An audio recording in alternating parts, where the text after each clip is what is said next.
Bonjour à tous, nous sommes le 25 juillet. Cela faisait longtemps que je n'avais pas fait de vidéo pour montrer l'avancement du terrain.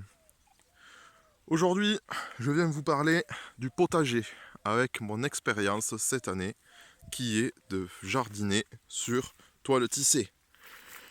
En effet, étant un grand feignant qui en a marre de désherber et ne venant pas souvent au jardin, j'ai décidé de tester une technique cette année, donc sur l'ancien terrassement qui était prévu sur la serre que nous avons décidé de ne pas prendre pour le moment.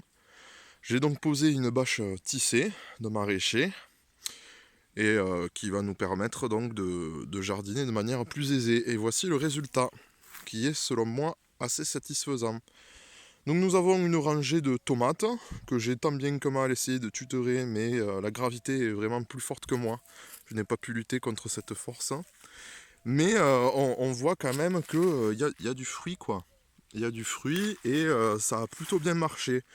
Alors j'étais assez étonné parce que en fait ce terrassement il a été fait au tractopelle, et donc on a vraiment enlevé toute la couche organique de la terre, et c'était vraiment pelé.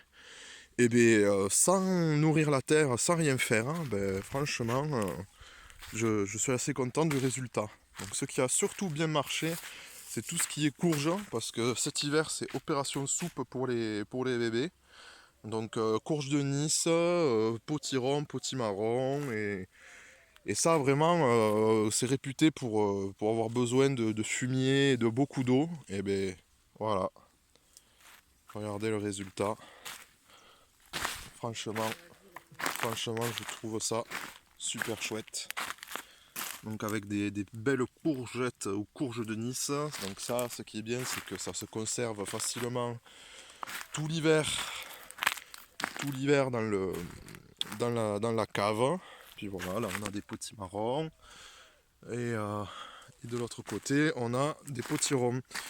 Donc on a essayé, en plus de planter ces courgettes, de faire la technique mille pas.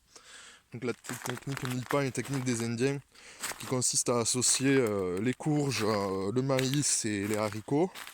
Bon, les haricots on n'en a pas mis, mais le maïs on en a mis. Faut pas en mettre trop quand même, hein. Après voilà, faut savoir que nous dans le sud de la France on a eu une très très grosse canicule, hein. Et ce jardin a été arrosé une fois par semaine. Donc voilà, là c'est le coin potiron. Voilà, est-ce qu'il y en a des potirons? Ouais, il y en a dessous là, des beaux potirons. Donc voilà, vraiment incroyable le fait de ne pas arroser. Je pensais pas qu'on arriverait à un résultat comme ça, j'étais assez craintif, mais franchement la toile tissée c'est le top. Un arrosage par semaine, vraiment, vraiment pas mal. Donc voilà, ça avance bien pour la saison. On ramasse les tomates et puis on va se mettre aux conserves. Et puis on sera prêt pour l'hiver. Allez, ciao!